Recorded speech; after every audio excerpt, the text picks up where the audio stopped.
নমস্কার বন্ধুরা, আমি বিশ্বজিৎ আর আপনারা দেখছেন আমাদের YouTube channel Nifty prediction for tomorrow. গতকালকের ভিডিওতে নিফটি সম্পর্কে কি বলেছিলাম? বলেছিলাম যে যদি দেখেন যে ঠিক এই লেভেলটার উপর যেটা হচ্ছে 23,000 এই লেভেলটার উপর সাস্টেন করে যায়, তাহলে এখান থেকে কিন্তু একটা মোমেন্টাম দেখতে পাবেন। যেতে পারে হচ্ছে 23,100, 150 এই লেভেলটার কাছাকাছি পর্যন্ত। কারণ রেঞ্জ বাউন্ড টাইপের মুভমেন্ট হবে।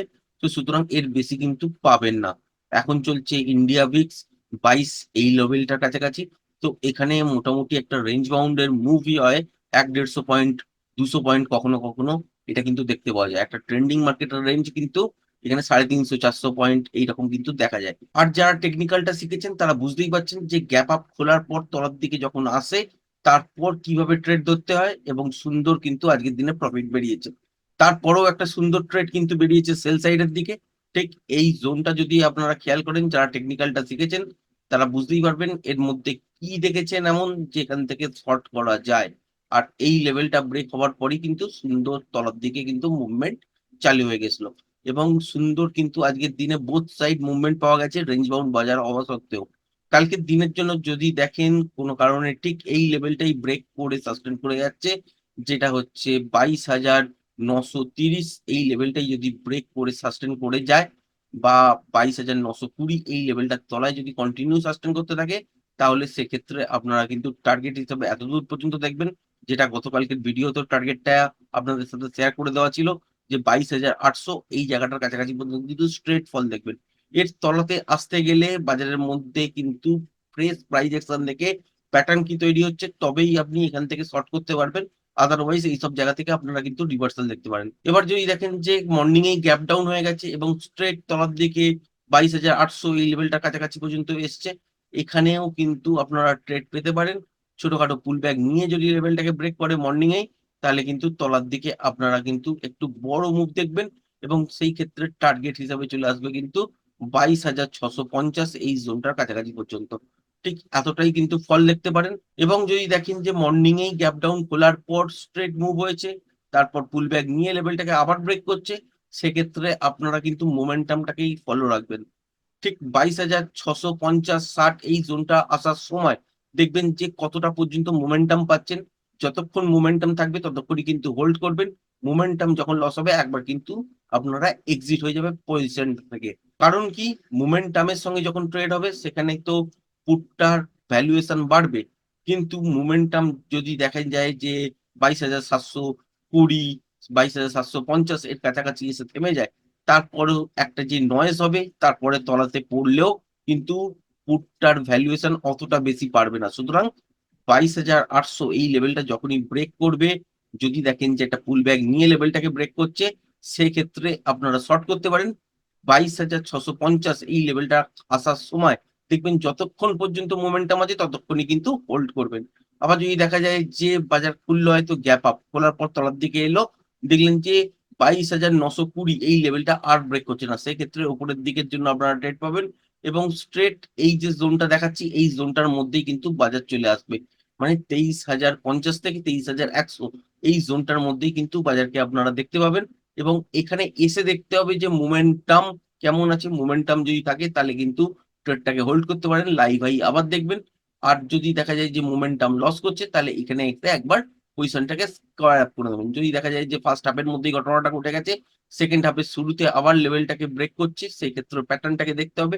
প্যাটার্ন ওয়াইজ যদি লেভেলটাকে ব্রেক করে সেক্ষেত্রে আপনারা 23,150, 23,200 এই লেভেলটার কাছাকাছি পর্যন্ত টার্গেট পেতে পারেন। আর যদি ফার্স্ট হাফেই ঘটনাটা ঘটে যায় তাহলে কিন্তু মোমেন্টাম দেখেই কিন্তু ট্রেডটা আপনাকে করতে হবে। ব্যাংক নিফটির ক্ষেত্রে যদি দেখেন, ব্যাংক নিফটি তো আজকের দিনে কি হয়েছে, গ্যাপ আপ খুলেছে, ওপরের দিকে গেছে, তারপর আবার তলার দিকে পড়েছে। এখানেও কিন্তু ট্রেড বেরিয়েছে। যারা টেকনিক্যালটা শিখেছেন, বোঝেন, তারা বুঝতেই পারছেন ঠিক এই জায়গাটার মধ্যে কি দেখবেন।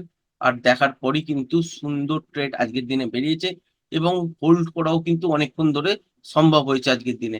তারপর কি হয়েছে, যে বাজার এখান থেকে তলার দিকে কিছুটা পড়ার চেষ্টা করেছে, আবার উঠেছে, হাই আর ব্রেক করতে পারেনি, আবার তলার দিকে পড়েছে, আবার উপরের দিকে যাওয়ার চেষ্টা করেছে, তারপর কিন্তু স্ট্রেট ফল। এইখানেও কিন্তু শর্ট হয়েছে। যারা টেকনিক্যালটা শিখেছেন তারা ঠিক এই জায়গাটা দেখে কিন্তু বুঝতে পারবেন যে কি দেখে শর্ট হয়েছে এবং বাজারের মধ্যে মুভমেন্ট কতটা সুন্দর আজকের দিনে পাওয়া গেছে ছোট রেঞ্জ হওয়া সত্ত্বেও। আগামী কালকের জন্য যদি দেখেন যে বাজারে কোনো কারণে গ্যাপ আপ ওপেনিং হয়েছে আর এই সুইং লোটা ব্রেক করেনি, যেটা হচ্ছে ৪৯,২১৪, ২০০ এই লেভেলটা যদি ব্রেক না করে, তাহলে সেক্ষেত্রে আপনারা কিন্তু রিভার্সাল দেখবেন। গ্যাপ আপ খুলতেই পারে। যদি দেখেন যে ৪৯,৪০০, ৪৯,৫০০ কাছাকাছি গ্যাপ আপ হয়ে গেল। তারপর স্ট্রেইট ফল হয়তো দেখতে পারেন। কিন্তু সেই সময় দেখবেন যে ৪৯,২০০ এই লেভেলটা ব্রেক করছে কিনা। যদি ব্রেক না করে এখান থেকে রিভার্সাল পাবেন। আবার উপরের দিকের জন্য ট্রেড পাবেন এবং ৪৯,৬০০, ৭০০ এই জায়গাটার কাছাকাছি পর্যন্ত কিন্তু মোমেন্টাম পেতে পারেন। যদি এইরকমই কেস হয় মর্নিং এ, তাহলে কিন্তু মনে রাখবেন যে প্যাটার্ন ওয়াইজ যখন লেভেলটাকে ব্রেক করবে ৪৯,৬৮০, ৮৫ এই লেভেলটাকে ব্রেক করে যখনই সাসটেইন করবে, সেক্ষেত্রে প্যাটার্নটাকে ফলো করতে হবে। প্যাটার্ন ওয়াইজ যদি ব্রেক করে সাসটেইন করে, সেক্ষেত্রে আপনারা কিন্তু ৪৯,৯০০, ৯৫০, ৫০,০০০ এই জায়গাটার কাছাকাছি পর্যন্ত আবার দেখতে পারেন। এটা যদি মর্নিং এ ঘটে তবেই কিন্তু চান্স আছে। আর যদি দেখা যায় যে গ্যাপ আপ ফার্স্ট এ খুলেছে, তারপর তলার দিকে এসছে, তারপর উপরের দিকে যাওয়ার চেষ্টা করছে, সেক্ষেত্রে টাইম বাজারের মধ্যে কতটা বেঁচে আছে সেটা দেখতে হবে। যদি দেখা যায় যে ফার্স্ট হাফ পেরিয়ে সেকেন্ড হাফ এর মধ্যে এই ঘটনাটা ঘটছে, তাহলে মোমেন্টাম কিন্তু আপনারা এই এতদূর পর্যন্তই পেতে পারেন। যেটা হচ্ছে ৪৯,৬০০ থেকে ৪৯,৭০০ এই জায়গাটার কাছাকাছি। এর উপরেও যেতে পারে, কিন্তু সেক্ষেত্রে মোমেন্টাম এর সঙ্গেই ট্রেড করতে হবে। যখনই দেখবেন যে মোমেন্টাম লস হচ্ছে, সেক্ষেত্রে এখান থেকে এক্সিট হয়ে যেতে পারেন এবং উপর দিকে কিন্তু ৫০,০০০ সেক্ষেত্রে যাবে না। আর যদি দেখা যায় যে গ্যাপ আপ খুলেছে, খুলেই সাসটেইন করে গেছে, আর তলায় সুইং লো ব্রেক করছে না, সেক্ষেত্রে উপরের দিকে কিন্তু ৪৯,৯০০ থেকে ৫০,০০০ এই জায়গাটার কাছাকাছি পর্যন্ত আপনারা দেখতে পারেন। এবার যদি দেখেন যে গ্যাপ আপ খুলেছে, খোলার পর স্ট্রেইট দেখলেন যে এই লেভেলটাকে ব্রেক করে দিয়েছে। তারপরেও একটা ছোটখাটো পুল ব্যাক হতে দেবেন। নিয়ে তারপর যদি দেখা যায় যে ৪৯,২০০ এই লেভেলটাকে আবার ব্রেক করেছে বা এর তলাতেই আছে, সেক্ষেত্রে আপনারা শর্ট করতে পারেন এবং টার্গেট হিসাবে ঠিক এই জোনটার কাছাকাছি পর্যন্ত আপনারা পেয়ে যাবেন। যেটা হচ্ছে ৪৮,৯২১, ২০ এই জায়গাটার কাছাকাছি। ফাইনালি যদি দেখেন যে গ্যাপ ডাউন এর সঙ্গে খুলেছে ৪৯,২০০ র তলায়, তাহলেও সেক্ষেত্রেও শর্ট করা যেতে পারে এবং টার্গেট হিসাবে ৪৮,৯০০, ৯২০ পর্যন্তই রাখবেন। আর ফাইনালি এই লেভেলটার কাছাকাছি এসে যদি বাউন্স ব্যাক করে এবং সেকেন্ড হাফ এ যদি ব্রেক করে, সেক্ষেত্রে প্যাটার্ন ওয়াইজ আপনাকে দেখতে হবে যে তলার দিকে কতটা পর্যন্ত মুভ হতে পারে। আদারওয়াইজ মোমেন্টাম এর সঙ্গে যদি ব্রেক করে, সেই মোমেন্টাম টুকুনি শুধুমাত্র ক্যাচ করতে হবে।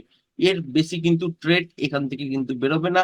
ইন্ট্রাডে তে ফ্রেশ প্রাইস অ্যাকশন দেখার পরেই কিন্তু আল্টিমেট ট্রেড বেরোবে।